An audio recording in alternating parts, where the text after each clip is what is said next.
राधे राधे प्रिय दर्शकों, आप सभी का स्वागत है वैदिक प्रतीक यूट्यूब चैनल पर। और आज हम आप सभी के लिए लेकर आए हैं एक और नई जानकारी, जिसमें हम आज चर्चा करने वाले हैं पवित्र कार्तिक मास के संबंध में कि आप किस तरह से कार्तिक मास में दीपदान एवं व्रत उपवास कर सकते हैं। कार्तिक मास में किस देवता का विशेषकर पूजन शुभ माना गया है और कार्तिक मास में तुलसी का महत्व। तो वीडियो के अंत तक आप बने रहेगा हमारे साथ और इस वीडियो को लाइक एवं शेयर जरूर करेगा। स्कंद पुराण के अनुसार जहां ब्रह्मा जी श्री नारद जी को यह सुंदर तुलसी की महिमा का वर्णन कर रहे हैं और बता रहे हैं, जो कोई भी कार्तिक मास में तुलसी दलों से भगवान नारायण का पूजन करता है वह विष्णु रूप को प्राप्त कर लेता है।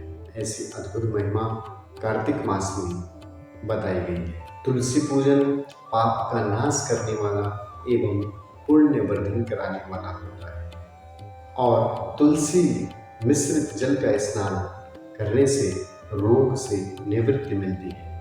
अब तुलसी मिश्रित जल से किस तरह से आप स्नान करें, आइए इस विधि को जानते हैं। प्रथम आप तुलसी के कुछ पत्ते लीजिए, उनको एक सफेद सूती वस्त्र में लपेट कर रख दें।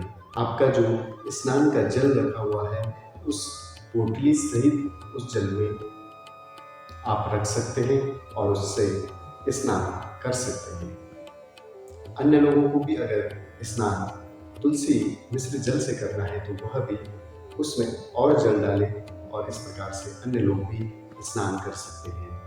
पोटली में रखने का सही अर्थ यह होगा कि अगर हम अपने स्नानागार में स्नान कर रहे हैं तो तुलसी के पत्ते अन्यत्र बहने से अच्छा है कि वह पोटली के अंदर रहे और वह जब जल में मिश्रित हो तो उस जल से आप स्नान कर सकते हैं। फिर उन पत्तों को आप किसी अच्छे एवं शुद्ध स्थान में रख सकते हैं। इस तरह से आप इस कार्तिक मास में तुलसी मिश्रित जल से स्नान करके अपने शरीर को शुद्ध कर सकते हैं। भगवान को अगर भोग लगा रहे हैं तो उसमें तुलसी दल को अवश्य शामिल करें। ऐसा माना जाता है जो कोई भी तुलसी पत्र युक्त भोग भगवान को अर्पित करता है उससे भगवान बहुत प्रसन्न होते हैं। तुलसी पत्र सद्गति कारक भी होता है, जिसको कि अंत समय में अगर ग्रहण किया जाए तो वह मोक्ष को देने वाली है। जो व्यक्ति तुलसी का पौधा अपने घर में लगाता है, तुलसी का वन लगाता है और अन्य लोगों को तुलसी का पेड़ दान करता है, वह ब्रह्म तत्व का ज्ञान प्राप्त कर लेता है। आपके घर के आंगन में लगी तुलसी तीर्थ के समान होती है। आपको इसका नित्य पूजन एवं सायंकाल में आप इसके सम्मुख दीप प्रज्वलित कर दीपदान कर सकते हैं। दीपदान का महत्व इस कार्तिक मास में विशेष फलदायक होता है, इसलिए आपको साय के समय तुलसी के सामने एक दीपक घी का अवश्य जलाना चाहिए। तुलसी काष्ठ से बनी चंदन अगर आप अपने मस्तक पर धारण करते हैं तो आपके जितने भी क्रियमाण जो पाप हैं, जो कि जाने अनजाने में हो जाते हैं, उन पापों से मुक्ति मिलती है अगर आप तुलसी काष्ठ से बनी चंदन को अपने मस्तक पर धारण करते हैं। और वही तुलसी अगर आप अपने गले में धारण करते हैं तो इससे हमारे पूरे शरीर की शुद्धि हो जाती है।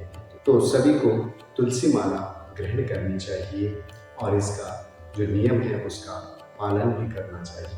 तुलसी का संदर्भ हमें समुद्र मंथन से मिलता है।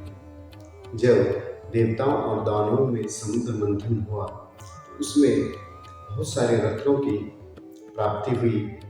तो भगवान विष्णु जब अमृत का कलश लिए प्रसन्नचित्त आनंदित थे तब उनके अश्रु से कुछ बूंदें उस अमृत में जा गई और वहीं से मंडलाकार तुलसी उत्पन्न हुई। तब देवताओं ने श्री लक्ष्मी जी को और तुलसी जी को नारायण की सेवा में समर्पित कर दिया। तब से ही तुलसी भगवान नारायण की अति प्रिय है। जो भी इस कार्तिक मास में तुलसी का नित्य पूजन करता है और भगवान नारायण को समर्पित करता है, उसकी समस्त कामनाएं पूर्ण होती हैं और भगवान विष्णु की भक्ति का साहित्य प्राप्त होता है। तो आप सभी भी अपने आंगन में एक पेड़ तुलसी का जरूर लगाएं और उसे नित्य जल एवं संध्या काल में उसका पूजन अवश्य करें। तुलसी अगर आपके घर में है तो आपके घर में किसी प्रकार का संकट नहीं आता है। जो कोई भी साधक इस कार्तिक मास में तुलसी महिमा का वर्णन सुनता है या अन्यों को सुनाता है, विष्णु सानिध्य प्राप्त कराने वाला होता है। हम आप सभी को इस पवित्र कार्तिक मास में तुलसी का पूजन अवश्य करना चाहिए और भगवान नारायण को तुलसी दल जरूर समर्पित करना चाहिए। और जल्दी ही आप सभी के लिए तुलसी सरल पूजन विधि हम लेकर उपस्थित होंगे। तब तक आप मार्केट से एक पौधा तुलसी का लेकर उसको अपने आंगन में जरूर लगाएं। फिर आप उसकी पूजा विधि जान करके उसका पूजन रोज करें। तो आज की जानकारी में इतना ही। पुनः आपसे भेंट होगी। तब तक के लिए आप सभी को जय श्री राम।